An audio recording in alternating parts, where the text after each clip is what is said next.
নমস্কার অতনুদা, কেমন আছো? নমস্কার। এই তো চলছে, ভালোই। তুমি কেমন আছো? আমি ভালো আছি, এবং তোমার সাথে কথা হচ্ছে আরো ভালো হয়ে যাবো, এই আড্ডাটার পর মনে হচ্ছে। আচ্ছা অতনুদা, আমার তোমাকে হ্যাঁ। প্রথম যেটা জিজ্ঞাসা করার সেটা হচ্ছে, আমি তোমার এই ট্রিলজি নিয়ে কথা বলতে আগে চাই। ট্রিলজি দিয়ে শুরু করি, কারণ আমার অন্যতম ময়ূরাক্ষী তো খুব পছন্দের সিনেমা। এবং এই বছর হুম বিনিশুতে দেখলাম যে এই হুম ছবিটার প্রতীক্ষায় আমি ছিলাম প্রথম থেকেই। বহুবার এই হুম হুম ছবিটার কথা শুনেছি, তোমার ইন্টারভিউ দেখেছি। তো হুম আমার বিনিশুতে খুব ভালো লেগেছে, আমি তোমাকে বলেছি। হুম এবার হচ্ছে বিষয়টা যেটা, তোমার এই যে ট্রিলজি, এই ট্রিলজিতে যেরকম ভাবে নিজেকে খোঁজার গল্প তুমি বলেছো, হ্যাঁ। তিনটে ছবিতেই, এবং তিনটে ছবিতেই দুটো করে প্রোটাগনিস্ট রয়েছে। এবং রাইট। দুজনের মধ্যেই কিন্তু কোনো রকম আমার মানে মনে হয় না যে এদের কাছে ইকোনমিক্যালি এরা কোনোভাবে ক্রাইসিসে ভুগছে, বা এরা এমন কোনো সমস্যার মধ্যে রয়েছে। কিন্তু আসল যেটা সমস্যা, নিজেকেই কোথাও একটাই খুঁজে বেড়াচ্ছে। তো হুম। এই বিষয়টাকে, তোমার কাছে এই বিষয়টা তোমার পার্সপেক্টিভে তুমি কিভাবে ব্যাখ্যা করবে? এই বিষয় নিয়ে কি পরবর্তী সময়ে আরো কোনো কাজ আমরা দেখতে পাবো, আরো কোনো ট্রিলজি দেখতে পাবো? বা তুমি এই বিষয়টাকে কিরকম ভাবে দেখো, এই সেলফ এটা ডিসকভারিকে? মানে শুরু যেটা হয়েছিল সেটা হুম। হচ্ছে যে আমি ময়ূরাক্ষী যখন লিখেছিলাম তখন কোনো আইডিয়া ছিল না যে এটার পরে আবার আরো কোনো একটা সূত্র এর থেকে বেরিয়ে আসবে, আমি আরো দুটো ছবি করব, এরকম কিচ্ছু ভাবিনি, একেবারেই না। আচ্ছা। কিন্তু আচ্ছা। ময়ূরাক্ষী করার সময় একটা আইডিয়া মাথায় এলো যে এই যে দুটো মানুষ, তারা হঠাৎ করে মুখোমুখি হয়, এক্ষেত্রে বাবা এবং ছেলে, এবং একটা অদ্ভুত পরিস্থিতি তার সে দুজনের মাঝখানে রয়েছে। মানে সেটা হচ্ছে যে বাবা একটা অতীতে হারিয়ে গেছেন এবং সেই অতীতে তিনি তার ছেলেকেও নিয়ে যেতে চাইছেন। এরকম পরিস্থিতি তো বড় একটা হয় না, মানে খুব হুম। কম ছেলেরই এরকম একটা অভিজ্ঞতা হয় যে বাবা তাকে 30 বছরের পুরনো একটা অতীতে ফিরিয়ে নিয়ে যেতে চাইছে।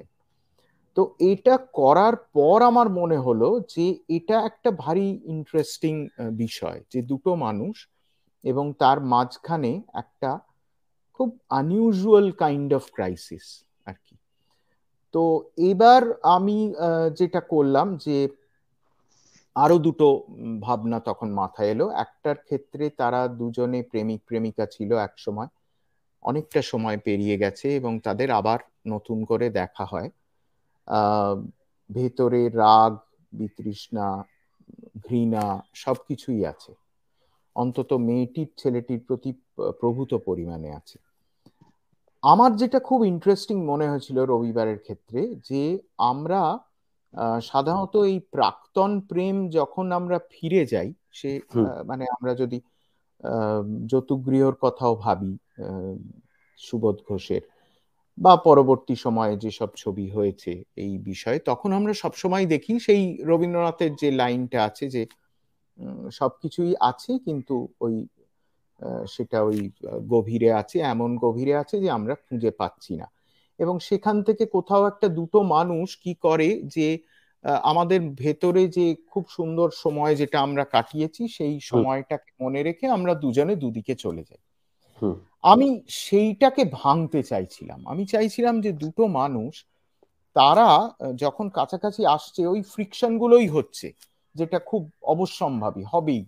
হুম। মেয়েটি রেগে যাচ্ছে, বিরক্ত হচ্ছে, কিন্তু তারপরেও তার একটা আকর্ষণ আছে এবং শেষ পর্যন্ত এই দুটো মানুষ একটা ডিলে যাচ্ছে, যে ডিলটা হয়তোবা তাদের এই সম্পর্কটাকে একটা নতুন করে শুরু করার একটা সুযোগ দেবে। মানে সেখানে কোনো প্রেম নেই, কোনো ইমোশন নেই, শুধুমাত্র একটা ডিল। তুমি আমার বইয়ের একটা চ্যাপ্টার তুমি কন্ট্রিবিউট করো, তাহলে আমি অন্তত আশ্বস্ত হব যে আমি আবার তোমার কাছে ঠকবো না। তুমি যদি আমায় তোমার মনের সব কথা বলো, আহ, মনোবিদরা বলেন যে বললে মন হালকা হবে, তুমি অনেক সহজ হবে, আহ, তোমার ভেতরে যে ভার সেটা নামবে। আর তৃতীয়ত, আমি একজন উকিল, তুমি যে পরিস্থিতিতে রয়েছো সেখান থেকে বের করে আনার ক্ষেত্রে আমি হয়তো বা তোমায় সাহায্য করতে পারি। এই যে তিনটে অদ্ভুত হুম। প্রপোজিশন সামনে আসে এবং সেখানেই ছবিটা শেষ হয়, সেইখানে আমার মনে হয়েছিল যে এইখানে আমরা আরেকটা ধরনের, মানে যেরকম ময়ূরাক্ষীতে বা আর্য নীলের শেষে আর কোনো উপায় থাকে না, সে ময়ূরাক্ষীকে হুম। মেরে ফেলা ছাড়া তার আর কোনো উপায় থাকে না, অদ্ভুতভাবে এইটা আবার রবিবারের ক্ষেত্রে আসে, এবং বিনি সুতোয় দুজন অপরিচিত তারা একটা অদ্ভুত খেলার আশ্রয় নেয়, খেলাই বলবো, এবং শেষ পর্যন্ত সেটাও ওই একটা অদ্ভুত জায়গায় গিয়ে শেষ হয়, যেটা কখনোই আমি বলবো যে তাদের নিজেদের ভেতরের অন্বেষণ ছাড়া ওই জায়গায় পৌঁছানোটা সম্ভব ছিল না।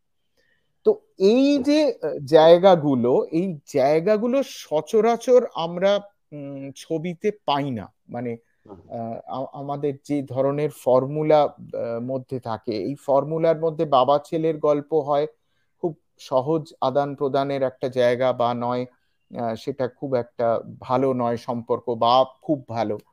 সেই রকমই প্রাক্তন প্রেমিক প্রেমিকার ক্ষেত্রেও কতগুলো সেট ফর্মুলা আছে, এবং এই যে গল্প বলা, গল্প বানিয়ে বলা ইত্যাদির ক্ষেত্রেও আমরা সাধারণত এরকম একটা শেষে পরিণতি দেখি না। তো এইটা আমার মনে হয়েছিল যে একটা খুব, আমি সবসময় চেষ্টা করি যে একটু অন্য চোখে দেখার হুম। চেষ্টা করি যে ঘটনাগুলোকে বা ক্রাইসিস গুলোকে। তো এই তিনটে ছবির ক্ষেত্রে এই একটা নিজেদের ভেতরে ডুব দিয়ে দেখার একটা, যেটা সেলফ ডিসকাভারি তুমি বললে, হুম। সেরকম একটা আছে প্রবণতা। না, এটা নিয়ে ভবিষ্যতে আবার কিছু করার আপাতত কোনো প্ল্যান নেই। আচ্ছা আচ্ছা, এটার সাথে আরেকটা জিজ্ঞাসা আছে, এটা প্রশ্নের মধ্যে হ্যাঁ, ছিল না। সেটা হচ্ছে, তুমি তো ট্রিলজি বানিয়েছো যখন, প্ল্যানটা তো অনেক আগে থেকেই ছিল, তো বিষয়টা হুম। অনেক আগে এক্সিকিউট হয়েছে। তো এখন যেহেতু ওটিটির সময় এসছে, এখন লোকে সিরিজ দেখছে, তা পরবর্তী সময় যদি কখন তোমার এরকম মনে হয় ট্রিলজি বানাই, তা তুমি কি সেটা ট্রিলজি আকারেই বানাবে, না একটা সম্পূর্ণ গোটা সিরিজ বানাবে যেখানে চারটে গল্প বা তিনটে গল্প এরকম? না, ওটিটিটা তো অন্য ব্যাপার। মানে ওটিটি ক্ষেত্রে তো ওই রকম 8টা এপিসোড এরকম করতে হুম। হয়, এরকম একটা ব্যাপার আছে। আর ট্রিলজি, মানে ট্রিলজিটা না এইরকম একটা কোনো আইডিয়া যেটা সত্যি আমার মনে হবে যে হ্যাঁ, হুম। তিনটে ছবিকে একটা জায়গায় আমি একদম আলাদা করতে পাচ্ছি, সেই রকম হলেই ভাববো। মানে আপাতত কোনো প্ল্যান নেই, আচ্ছা এটা বলতে পারি। আচ্ছা। অথবা তুমি যখন অ্যাবিশন বানিয়েছো, তো আমাদের হুম। এখানে গোটা ভারতবর্ষের ক্ষেত্রেই একই জিনিস, যে এখানে কিন্তু খুব বেশি টাইম ট্রাভেল নিয়ে কাজ হয় না, এবং হলেও কাজগুলো খুব একটা ভালো লাগে না। কিন্তু অ্যাবিশন সিনেমাটা এমন একটা সিনেমা, ওখানে সেরকম ভাবে টাইম মেশিনের গুরুত্ব বা টাইম মেশিন যেরকম ভাবে বানিয়ে সব দেখানো হয়নি, কিন্তু এখানে টাইম ট্রাভেলটা দেখানো হচ্ছে, এবং সিনেমাটা কিন্তু অদ্ভুত একটা মজা দিচ্ছে আমাদেরকে। আমার কিন্তু অ্যাবিশন খুব ভালো লাগে। এবার হচ্ছে, অ্যাবিশন সিনেমাটা যখন আমি দেখেছি, আমি আগে বলে নিই যে আমার অ্যাবিশন দেখে কিভাবে কানেক্ট করতে পারি। তো যখন আমার মনে হয় যে মানুষ খুব হতাশ থাকে, যে না, এই সময়টা আমি আমি ঠিক এই সময়ের জন্য নয়, বা আমার কাজটা আমি ঠিক মতো করতে পারছি না, কম্পিটিশনে পেরে উঠছি না, যদি আমি আজ থেকে 20 বছর আগে চলে যেতাম, তাহলে বোধহয় সেই সময় মানুষদের কাছে আমি আধুনিক হতাম, বা সেই সময় মানুষদের কাছে আমি একটা জায়গা করে নিতে পারতাম। এরকম বহুবার আমার মনে হয়েছে। কিন্তু আমি যখন অ্যাবিশন দেখেছি, আমার মনে হচ্ছে কি জীবন্ত সিনেমাটা। এবার হচ্ছে যেটা প্রশ্ন, সেটা হচ্ছে যে অ্যাবিশন সিনেমাটা তুমি বানালে টাইম ট্রাভেল নিয়ে, বা আমরা বলতে পারি সায়েন্স ফিকশন একটা ফিল্ম, কিন্তু পরবর্তী সময় আমরা যখন তোমার সিনেমা দেখছি বা এর পরে দেখবো, তো তুমি টাইম ট্রাভেল বা এরকম সায়েন্স ফিকশন নিয়ে কাজ পরবর্তী সময় করবে, না যেহেতু অ্যাবিশন বানিয়েছো আর কখনো সায়েন্স ফিকশন নিয়ে কাজ করবে না? কারণ আমি দেখেছি, তুমি ইন্টারভিউতেও বলেছো যে তুমি সায়েন্স ফিকশন নিয়ে কাজ করতে চাও, তোমার ভালো লাগে। আর এমনটাও যে অ্যাবিশন কিন্তু একটা মানে সম্পূর্ণরূপে সম্পর্কেই গল্প। তো হুম। তুমি কি পরবর্তী সময় সায়েন্স ফিকশন নিয়ে কাজ করবে? হ্যাঁ, অবশ্যই সায়েন্স ফিকশন তো আমার খুব প্রিয় বিষয়। তবে ওই যেটা হয়েছিল অ্যাবিসেনের ক্ষেত্রে, মানে তুমি যেটা বললে সেটা একেবারেই ঠিক। অ্যাবিসেনের মূল গল্পটা কিন্তু আহ, একেবারে অন্য জায়গায়। মানে আমাদের প্রত্যেকের জন্য বরাদ্দ একটা সময়কাল, তাই তো? হুম। আমরা আমরা জন্মাই এবং কিছুদিন পৃথিবীতে থাকি, তারপরে আমরা পৃথিবী থেকে বিদায় নিই। হুম। এবার এই এই একটা মানুষ, সে মানুষটা সেই সময়কালের সঙ্গে নিজেকে কিছুতেই খাপ খাওয়াতে পারছে না, হুম।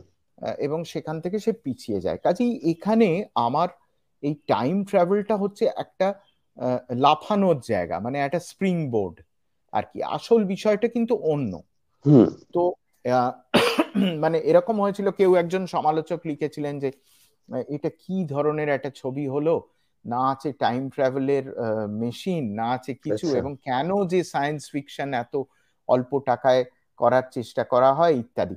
কিন্তু মুশকিলটা একটাই, সেটা হচ্ছে যে ছবিটা আমার যে পার্সপেক্টিভ ছিল, সেখানে কিন্তু আমার মেশিনের কোনো দরকার ছিল না। হুম মানে আমি আমি কিন্তু ওই কিভাবে টাইম ট্রাভেলটা হলো সেই অ্যাডভেঞ্চারের গল্প বলিনি। হুম। আমি বলতে চাইছিলাম যে সে যখন পিছিয়ে যায় তখন শেষ পর্যন্ত সেই দুটো সময়ের মাঝখানে পড়ে যায় এবং তার কি হাল হয় সেইটা নিয়ে একটা মানে আমি বলবো যে একটা কাইন্ড অফ অন্বেষণ এক্সপ্লোরেশন ছিল এই এই বিষয়টা। কিন্তু যেটা টাকা লাগে, যেটা খরচ সাপেক্ষ, সেটা হচ্ছে সেই সময়টাকে তৈরি করা।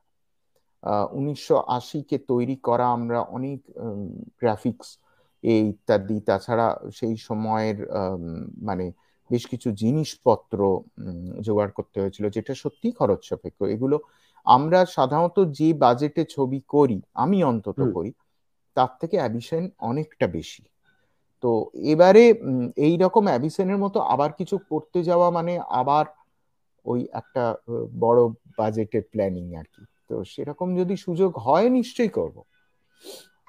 অ্যাবিসিয়ানে কিছু ডায়ালগ ছিল যেগুলো এই যখন তুমি বললে যে কেউ একজন বলেছিল, তো সেগুলো আমার মনে হয়েছিল যে আমরা হলিউডের যে প্রচুর দেখে রেখেছি এরকম ধরনের সায়েন্স ফিকশন বা টাইম ট্রাভেল নিয়ে ফিল্ম, সেগুলোকে পোক করেছিল। হুম হুম হুম। যেমন হ্যাঁ হচ্ছে ছিল। যখন, হ্যাঁ, আবির যখন বলবে যে আমি যদি পাস্টে চলে যাই, হয়তো হুম। দেখবো নিজের মায়ের সাথেই আমার ইয়ে দেখা হচ্ছে, প্রেম হচ্ছে। তো এরকম বহু পোকিং কিন্তু ছিল যেগুলো সেই ধরনের সায়েন্স ফিকশন গুলোকে পোক করেছিল। হ্যাঁ সেরকম ছিল। আর আরেকটা মজার ব্যাপার ছিল যে এই ছেলেটা নিজে সায়েন্স ফিকশন অ্যাডিক্ট। তো সেখান থেকে তার যে ভয়গুলো আতঙ্কগুলো হতো, ওখানে গিয়েও সে এলিয়েন দেখে ফেললো। হ্যাঁ 1980-তে গিয়ে হলে হ্যাঁ গিয়ে এলিয়েন দেখলো। তো হ্যাঁ। এই এই যে ধরনের বিষয়গুলো, সেগুলো খুব মজার ছিল। মানে সেদিক থেকে একটা ওই মানে কেউ বলে প্রেমের গল্প, কেউ বলে যে একটা ওই ইয়ের মতো, মানে এমন একটা অন্বেষণের জায়গা যেটার মধ্যে একটা ফ্যান্টাসি আছে ইত্যাদি ইত্যাদি, যেভাবেই ভাবো, কিন্তু প্রাথমিকভাবে এটা একটা ফিলিং আর ইমোশনের গল্প অ্যাবিসেন, আমার কাছে অন্তত। আচ্ছা আচ্ছা, অতনুদা, এর পরে যেটা আমার মানে এটা আমি তোমাকে মানে খুব তোমার কাছ থেকে জানতে চাই, আমি তোমাকে বহুবার এটা জিজ্ঞাসা করেছি এবং আজকে চাই তুমি একটু ডিটেলিং এটা বলো।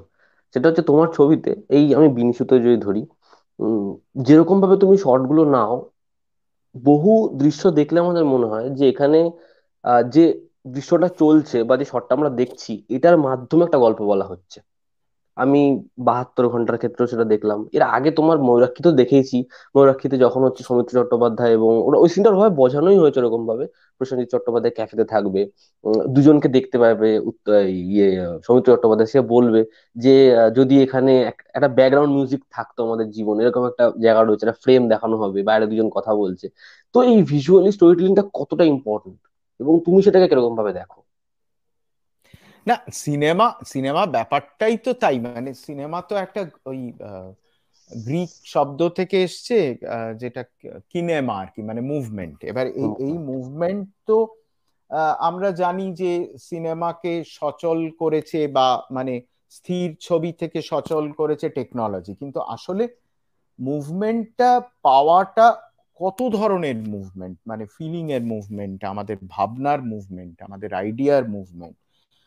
তো এই এই যে নানান স্তরে নানান লেয়ারে সিনেমা টাতে কাজ করা যায়, সেটাই আমার কাছে খুব মজার। মানে সেখানে আমার খালি মনে হয় যে আমরা মাঝে মধ্যেই এই ধরনের, মানে যেটা আমাদের বেসিক মিজনসিন, মানে যেটার একটা ফ্রেম, সেই ফ্রেমের মধ্যেই তো সবকিছু, সেই ফ্রেমে যে যেভাবে সাজানো হয়েছে সবকিছু। তো সেখান থেকে যেরকম রং আছে, সেরকম টেক্সচার আছে, বিভিন্ন জিনিসের শেপ আছে, সেইগুলো নিয়ে যেরকম কাজ করা হচ্ছে, আবার নানান, মানে ফোরগ্রাউন্ডে হচ্ছে, ব্যাকগ্রাউন্ডে হচ্ছে, দেখা যাচ্ছে ফোরগ্রাউন্ডে একটা কোনো ঘটনা হচ্ছে, বহু দূরে পেছনে ব্যাকগ্রাউন্ডে একটা কিছু হচ্ছে। তো সিনেমার মজাই সেটা, মানে যতটা আমি দেখতে পাচ্ছি তার পেছনেও আরো লেয়ার আছে সিনেমা। তো তার কতগুলোকে আমরা ট্রিগার করতে পারি, সেটা সেটা হুম খুব মজার। মানে সেই সেই জায়গার থেকে। আর এই যেটা তুমি বলছো যে মানে অনেক সময় হয় যে আমরা আমাদের কিছু জায়গা থাকে, যে জায়গাগুলো জীবনে অদ্ভুত একটা ম্যাজিক, একটা দর্শন নিয়ে আসে। এই যেরকম যে জীবনের কিছু কিছু ক্ষেত্রে ইউনিট ব্যাকগ্রাউন্ড মিউজিক বা ওই বেহালাটা নামিয়ে রাখলাম নামিয়ে ইত্যাদি। রাখলাম। হ্যাঁ, এইবার এই যে মেটাফার আর কি, এগুলো তো থাকে আমাদের জীবনে, মানে সবটাই তো 2+2=4 নয়। তো হুম এই যে খোঁজটা যে আমাদের ভেতরে বেঁচে, আমরা তো সিনেমার মাধ্যমে কি করছি, নিজেদের জীবনকে চিনছি নানান ভাবে, নিজেদের পৃথিবীতে এই যে আমরা আসি থাকি, চলে যাই, তো তার নানান মানে খোঁজার একটা চেষ্টার উপকরণ তো সিনেমা, ডেফিনেটলি। তো সেই রকম ভাবে আসে এগুলো, মানে অনেক সময় হয় যে অনেক ছবিতে একটু বেশি আসে, অনেক ছবিতে একটু কম আসে। 72 ঘন্টায় একটা গল্প আছে, 72 ঘন্টায় 6টা গল্প 6 রকম ফর্মে বলার চেষ্টা আছে। একটা গল্প আছে সেখানে কি হতে পারতো, মানে একটি মেয়ে আরেকটি মেয়েকে বলছে যে এইভাবে গিয়ে ঘটনাটাকে ঘটাতে হবে, এবং তাহলে তুমি এই লোকটাকে একটা ষড়যন্ত্রের মধ্যে তাকে ফাঁসাতে পারবে। তো হুম। এখানে কি হচ্ছে, সেই ঘটনাটা ঘটেইনি আসলে, ঘটেনি, হ্যাঁ। ঘটেইনি, কিন্তু ঘটলে এই রকম ভাবে ঘটানো হবে হুম সেটা দেয়া আর কি সেখানে। তো এইগুলো আমার সবসময় মনে হয় যে সিনেমার এই এই যে আমরা তো গল্পই বলি, মানে আমি হুম অন্তত আহ, একেবারেই গল্প নির্ভরই ছবি করি। আমি কখনো এরম ছবি করিনি যেটা বিরাট সিনেমার ভাষা বা একটা ভীষণ অ্যাবস্ট্রাকশন নিয়ে কাজ, সেরকম কোনো আগ্রহ নেই। তো কিন্তু ওই গল্পের মধ্যেই হুম। নানান ধরনের ফর্ম, নানান ধরনের আঙ্গিক নিয়ে নাড়াচাড়া করাটা আমার কাছে খুব মজার আর কি, মানে সেটাই আমার ফিল্ম তৈরির অন্যতম আকর্ষণের জায়গা। আচ্ছা, অতনুদা, তোমার এই ময়ূরাক্ষীর একটা যদি দৃশ্য নিয়ে আমি কথা বলি, বা বিনি সুতোয়ের, যেমন হচ্ছে বিনি সুতোয়ের ময়ূরাক্ষীর একটা জায়গা আছে যেটা আমার মনে হয় যে খুব সিমিলার। যেমন হচ্ছে বিনি সুতোয় আছে যে বাবা, ছেলে যখন রেজাল্ট বেরোচ্ছে, বাবা ছেলেকে ডিফেন্ড করছে মায়ের এগেনস্টে গিয়ে, এবং ছেলে তখন একা ঘরে বসে রয়েছে, বাবা এসে বলছে। তো ওই কথোপকথন যেমন একটা রয়েছে, ঠিক সেরকমই একটা ময়ূরাক্ষীতে রয়েছে। যখন হচ্ছে কফি খাওয়ার পরে জিজ্ঞাসা করবে যে ক্যাফেতে গেছিলাম, যে তুমি কি কফি অর্ডার দিচ্ছিলে, এরকম কিছু আমার একদম হুম, মানে সম্পূর্ণ মনে নেই। তখন ইয়ে বলবে, সৌমিত্রবাবু বলবেন যে আহ, মনে পড়লে কেন বলবো না, বিরক্ত হয়ে বলবে। তো ব্যাপারটা মনে হয় যে যেরকম তুমি এই সিনেমাটা ওরকমই মানে বলেছো তুমি, যে একটা তো সময়ের পর গিয়ে রিভার্সাল হয়, একটা সময়ের পর তো গিয়ে মানে বৃদ্ধ মানুষেরা বাচ্চাদের মতো ব্যবহার করতে থাকে, তারা ছোট হতে থাকে। তো এই যে ছবিগুলোর মধ্যে তুমি একটা চরিত্র এরকম করবে, এরকম ভাবে তার অ্যাক্টিভিটিস হবে, তো সম্পূর্ণ বিষয়টা যেরকম ভাবে তুমি পর্দায় দেখাও, তো এটা কি সম্পূর্ণ তোমার ব্রিফিং থাকে, তুমি স্ক্রিপ্টে হোক বা যখন তোমরা ওয়ার্কশপ করো বা যখন কাজ হয়, এই সম্পূর্ণ যে বিষয়টা এত কিছু চলতে থাকে, যে একটা চরিত্র এরকম অ্যাক্টিভিটিস করবে, আমাদের দেখলে মনে হয় না যে আমরা এখানে কোনো একটা ড্রামা দেখছি, মনে হয় যেন আমরা এরকম খুব জানা একটা দৃশ্যই দেখছি। তো এত যে লেয়ার, এত যে চরিত্র, সম্পূর্ণ বিষয়টাই কি তুমি আগে থেকে করে রাখো, না অনেকটা আছে যেগুলো ইম্প্রোভাইজ করে হয়, অনেকটা বিষয় আছে যেগুলো ন্যাচারাল হয়ে যায়? তো এটা আমার জানার জিজ্ঞাসা, তোমাকে না, জানার ইচ্ছা। পুরোটাই ইম্প্রোভাইজ করা, পুরোটাই, মানে আচ্ছা। আমার সব সময় যেটা মনে হয় যে সিনেমার ক্ষেত্রে, সিনেমার সঙ্গে থিয়েটারের যেটা মূল তফাৎ সেটা হচ্ছে, থিয়েটারে আমরা রিহার্সাল করছি, আমরা প্রথমে টেক্সটটা হুম পড়া হচ্ছে, তারপরে দিনের পর দিন রিহার্সাল হচ্ছে, রিহার্সালের পর আমাদের স্টেজে রিহার্সাল হচ্ছে, সেখানে কস্টিউম পরে হচ্ছে, আলো, আসল আলো, আসল সেটে, তারপর আমরা দর্শকের কাছে যাচ্ছি। হুম কিন্তু সিনেমায় কি হচ্ছে যে আমি একটা লোকেশন দেখেছি, এবার এই লোকেশনটা আমি দেখে এসেছি, একটা বাড়ি দেখে এসেছি, একটা রাস্তা দেখে এসেছি, কিন্তু যেদিন আমি শুটিং করতে যাচ্ছি আমি হঠাৎ দেখছি যে মেঘলা, বাইরেটা হুম মেঘলা, যে আলোটা আমি ভেবেছিলাম বাইরে থেকে পড়বে সেটা পড়ছে না, আরো অনেক কিছু পাল্টে যায়, মানে ঠিক সেই মুহূর্তে সেটা তৈরি হয় কিন্তু, মানে পুরো সিনেমার সবকিছুই তৈরি হয় সেই মুহূর্তে। সৌমিত্র চট্টোপাধ্যায় একটা ভারী সুন্দর কথা বলতেন যে সিনেমায় তুমি আমাকে সামনে থেকে যে শটটা নিচ্ছ সেটা কতটুকু রাখবে তুমি জানো, আমাকে কখনো তুমি সামনে থেকে দেখাচ্ছ, কখনো পেছন থেকে দেখাচ্ছ, এর আগের শটের কতটা প্রতিক্রিয়া তুমি রাখবে তুমি জানো, এর পরের শট কিভাবে নেওয়া হবে তুমি জানো। কাজেই আমার আহ, প্রতি মুহূর্তে তুমি যদি হাতটা শক্ত করে না ধরে থাকো, তাহলে আমি কি করে অভিনেতা হিসেবে আমি কাজ করব। উনি খুব বলতেন যে সিনেমায় খুব ফাংশনাল ডিরেক্টর, এই কথাটা খুব বলতেন, হওয়া খুব দরকার, মানে যে প্রত্যেকটা কাজের দায়িত্ব সে নিয়ে কাজটা করছে, এবং অভিনেতাকে প্রতি মুহূর্তে সে একটা মানে সদা জাগ্রত প্রহরীর মতো সে অভিনয়টাকে দেখছে, অভিনয়ের ব্যাপারে তার যথেষ্ট আগ্রহ আছে, এবং তবেই কিন্তু অভিনেতা তার নিজের জায়গা থেকে একটা চরম উৎকর্ষতার জায়গায় পৌঁছতে পারে। তো এইটা আমার সবসময় যেটা হয় যে ঠিক সেই মুহূর্তে অনেক কিছু তৈরি হয়, অনেক কিছু বদল হয়। যে চিত্রনাট্যে হয়তো দৃশ্যটা একরকম ভাবে আছে, সেটা হয়তো পুরো পাল্টে গেল, এমন হতেই পারে। আমি এই শেষ পাতার শুটিং করছিলাম একটা ছোট্ট হোটেলে, এবং সেখানে বিক্রম আর রায়তি দুজনের দৃশ্য ছিল, এবং হোটেলের যে ঘরটা আমি একদিন দেখে গিয়েছিলাম, আর সেদিন গিয়ে দেখলাম ঘরটা পুরো পাল্টে গেছে। পাল্টে গেছে মানে তার ওই একটা বিরাট জানলা একটা কোণে, আর সেই জানলা দিয়ে এমন করে একটা রোদ এসে পড়ছে, আমি পুরো দৃশ্যটাই পাল্টে ফেললাম একেবারে আচ্ছা। ঠিক সেই মুহূর্তে। হ্যাঁ, তো সেই জন্য আর ওয়ার্কশপ আমি করি না, আমি ওয়ার্কশপে বিশ্বাসই করি না, তার কারণ আমার কোনো ধরনের অভিনেতার কোনো আগে থেকে তৈরি করা কোনো ফর্ম আমার কাছে মানে সেটা একেবারেই গ্রহণযোগ্য মনে হয় না সিনেমার ক্ষেত্রে। সিনেমা হচ্ছে তখনকার প্রতিক্রিয়া, মানে তখন একজন অভিনেতা যেভাবে রিয়াক্ট করবে সেখান থেকেই ম্যাজিকটা তৈরি হবে, এটা আমি বিশ্বাস করি ভীষণভাবে। তো সবটাই ওখানে, মানে সবটাই হচ্ছে ঠিক যে মুহূর্তে শুটিং হচ্ছে সেখানে। হ্যাঁ, স্ক্রিপ্ট একটা আছে, স্ক্রিপ্ট আমাদের একটা স্ট্রাকচার দেয়, একটা ডিজাইন দেয়, একটা মানে মোটামুটি খাঁচা তৈরি থাকে, এটা ঠিক। কিন্তু বেশিরভাগ যা কিছু হয় সবই খাঁচার বাইরে। আচ্ছা। আচ্ছা অতনুদা, যেহেতু আমাদের বাংলা ছবি, তুমি বাজেট নিয়ে একটা ছোট কথা বললে, তো বাংলা ছবিতে সেরকম বাজেট থাকে না, এবং এই ছবিগুলোর জন্য বাজেট আরো কমে আসে। তো একটা স্বল্প বাজেটের মধ্যে একটা কাজ নির্মাণ করতে হয় অবশ্যই। এবার বিষয়টা হচ্ছে যে ধরো একটা কাজ তুমি ভেবেছো যে এরকম একটা বাজেটের মধ্যে, আমি মানে কোনো ফিগার বলছি না, এরকম একটা বাজেটের মধ্যে, এক্স বাজেটের মধ্যে হয়ে যাবে। তুমি হুম। প্রথমে প্ল্যান করলে, কিন্তু শুট করতে গিয়ে দেখলে যে বাজেটটা অনেক কম পড়ছে, যাই মানে টাকা মানে ভাবা হয়েছিল তার থেকে অনেক বেশি ব্যয়বহুল সিনেমা হয়েছে। এবার তুমি সেখানে কিছু পরিবর্তন করলে, একটু জায়গাটা চেঞ্জেস করলে, আগের মতো করলে না, এই বাজেটের মধ্যেই সম্পূর্ণ বিষয়টা করলে, তো সেই সময় তোমাদের মানে তোমার মানে ভেতরে কি চলে যে আমি যে বাজেটটা কম পেয়েছি, এটা যাতে অডিয়েন্স কোনোভাবে না বুঝতে পারে, কিন্তু এটাকে এই অডিয়েন্স যাতে না বুঝতে পারে, তো সেটাকে তুমি কিরকম ভাবে দেখাও? না, এটা হয় না রূপম, আমার ক্ষেত্রে হয় না। আচ্ছা। আমার ক্ষেত্রে একটা সুবিধা আছে, আমি আজ অব্দি যত ছবি করেছি যা আমাদের প্রজেক্টেড বাজেট ছিল ছিল তার থেকে কমে ছবিটা হয়েছে, এবং যে আচ্ছা। কারণে একই প্রযোজক আমার সঙ্গে 3 বার 4 বার করে ছবি করেছেন, হয়তো তার মধ্যে একটা কারণ এটা। কিন্তু এটাও আচ্ছা। ঠিক, এটা যেরকম একটা দিক, এটার জন্য একটা খুব মিটিকুলাস প্ল্যানিং দরকার হয় হয়।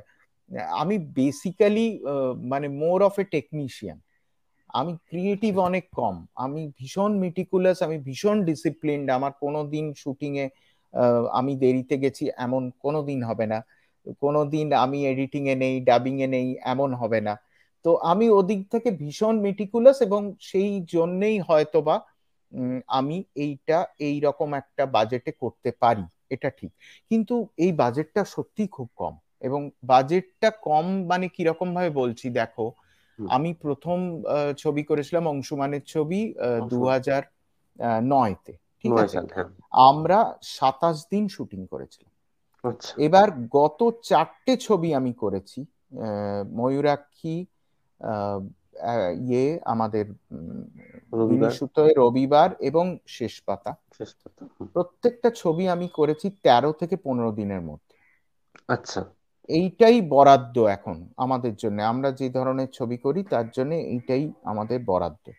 এবার এই যে বললাম তোমায় একটু আগেই, যে আলোচনাটা করছিলাম, যে যেহেতু সবটাই ওখানে তৈরি হয়, হ্যাঁ, আগে কোনো কিছুই কিন্তু তুমি মানে নিশ্চিত করে বলতে পারো না যে এটা আমার লকড।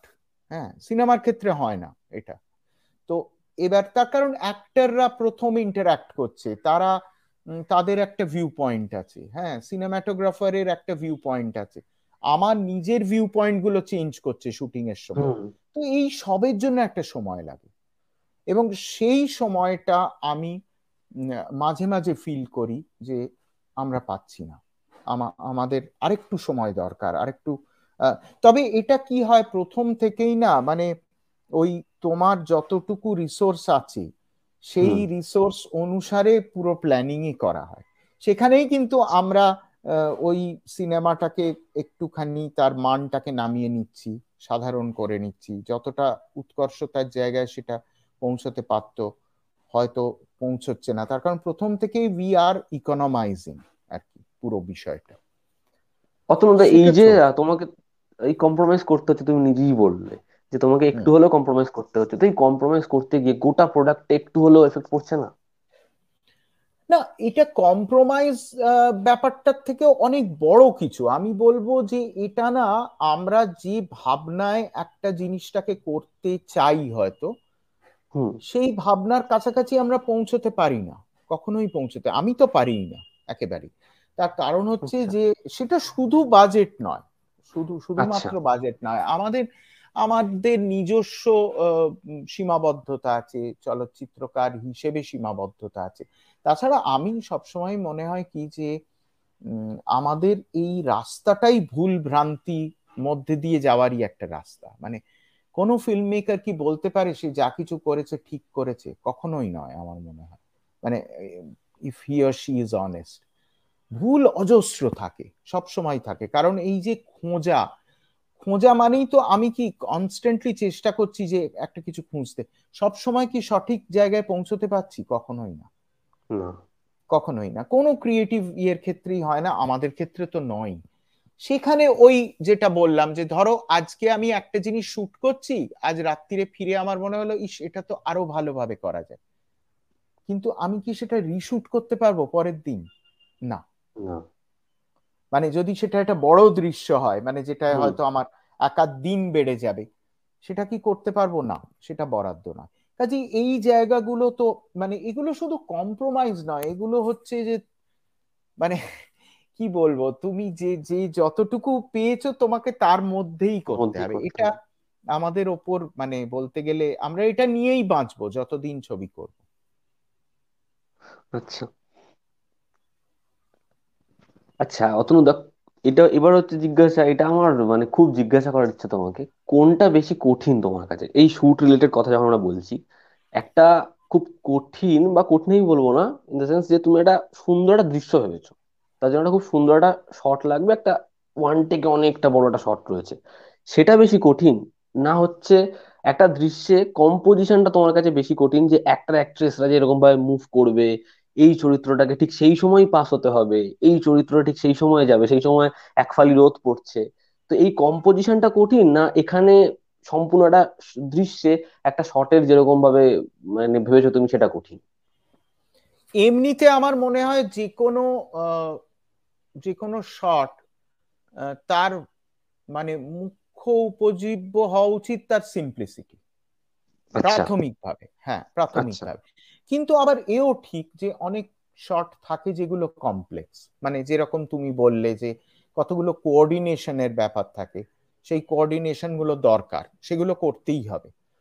তো সেখানে যেটা হয়, আমি আমি এই বিষয়ে খুব লাকি যে আমার একটা অসাধারণ টিম আছে যার আচ্ছা। সঙ্গে আমি বহু বছর ধরে কাজ করছি, এবং আম, তারা এখন এতটাই জেনে গেছে যে কোথায় আমি কি করব, বা শেষ মুহূর্তে কি ধরনের অবাস্তব সব চাহিদা আমার থাকবে সেগুলো তারা জেনে গেছে।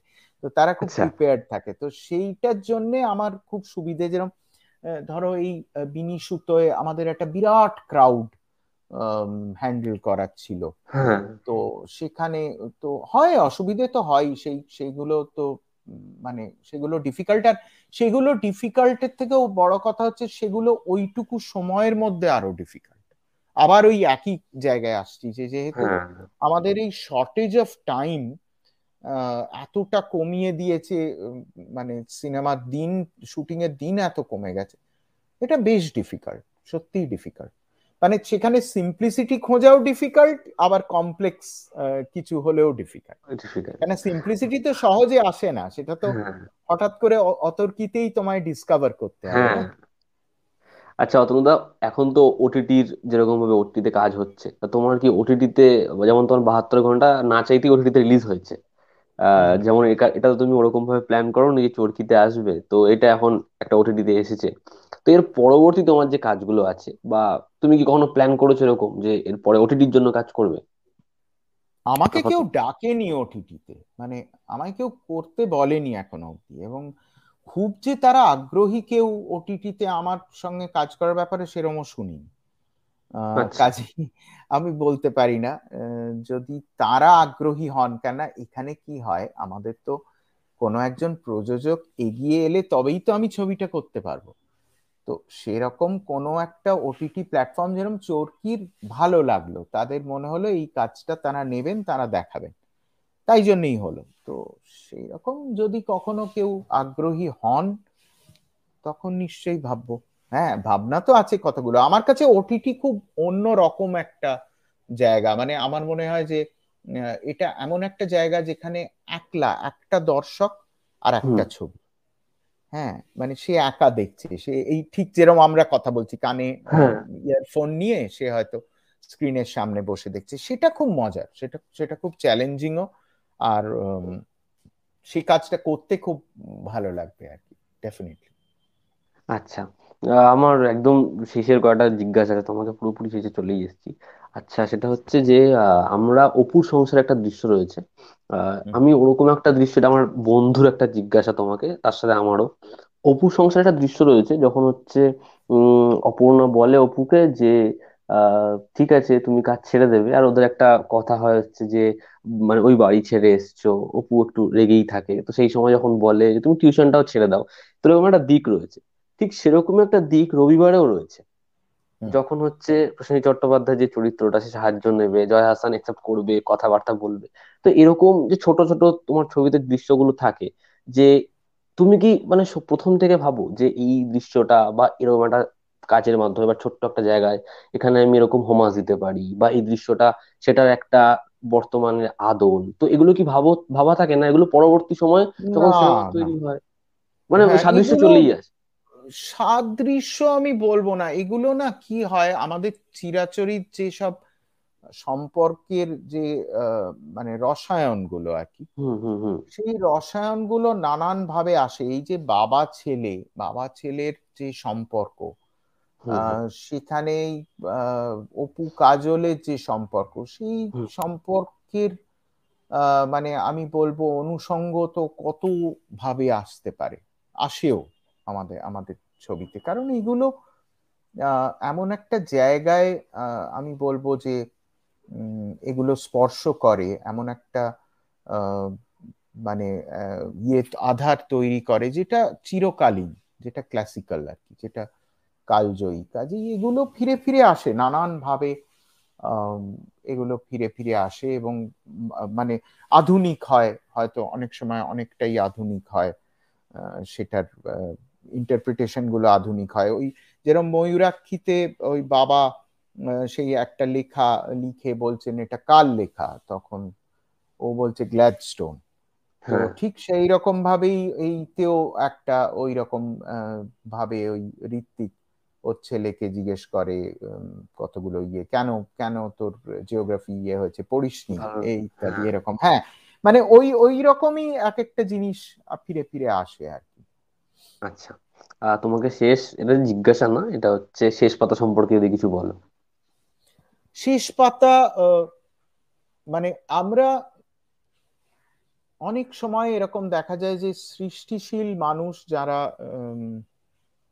যারা ক্রিয়েটিভ, তারা খুব সহজেই আহ, ভুল বোঝার শিকার হন। মানে অনেক সময় তাদের প্রতি আমাদের নানান ধরনের রাগ, বিরক্তি, অশ্রদ্ধা, এগুলো এমন একটা জায়গায় চলে যায় যে শেষ পর্যন্ত সেই মানুষটার প্রতি আমাদের কোনো মর্যাদা, তার সম্মান কোনো কিছুই আমরা রাখি না। আহ সেই রকম একটা মানুষ, উম, সেই মানুষ কবে কিভাবে বা আদৌ কোনোদিন কি তার সম্মান ফিরে পাবেন, অন্তত একটা মানুষের কাছে এই পৃথিবীতে, এই রকম একটা গল্প। আচ্ছা। হ্যাঁ, এইরকম একটা গল্প, মানে এই যে হিউম্যান ডিগনিটি, হুম। যেটা মস্ত বড় একটা জিনিস মানুষের। তো আহ, তার সমস্ত কিছু চলে গেলে সে হয়তো আবার ফিরে পেতে পারে, তার পয়সা কড়ি, তার বৈভব সবকিছু চলে গেল, সে আশা করতে পারে যে কোনো না কোনো দিন সে হয়তো ফিরে পাবে এগুলো, কিন্তু তার মর্যাদা, তার সম্মান, তার শ্রদ্ধা যখন সে হারিয়ে ফেলে তখন সে নিঃস্ব হয়ে যায় একেবারে। এবার সে কি নিয়ে বাঁচবে বা কি নিয়ে এই লোকটা বেঁচে আছে তাহলে? কিন্তু অদ্ভুত হচ্ছে যে এরকম একটা মানুষের ভেতরেও কিন্তু একটা জাগ্রত চেতনা আছে, একটা আলো আছে। সেই আলো কবে আরেকটা মানুষকে স্পর্শ করবে এবং সে ওকে ওর ওই হারানো সম্মানটুকু ফেরত দেবে বা অন্তত দিতে চাইবে, তারই গল্প শেষ পাতা। কাজটার জন্য অবশ্যই অপেক্ষায় থাকবে, কারণ আমার প্রথমে তোমার কাজ দেখতে খুব ভালো লাগে। থ্যাংক ইউ অতনুদা, তুমি সময় দিলে, খুব ভালো লাগলো থ্যাংক তোমার ইউ, সাথে কথা থ্যাংক ইউ, বলে। আমারও খুব ভাল লাগলো। Thank you.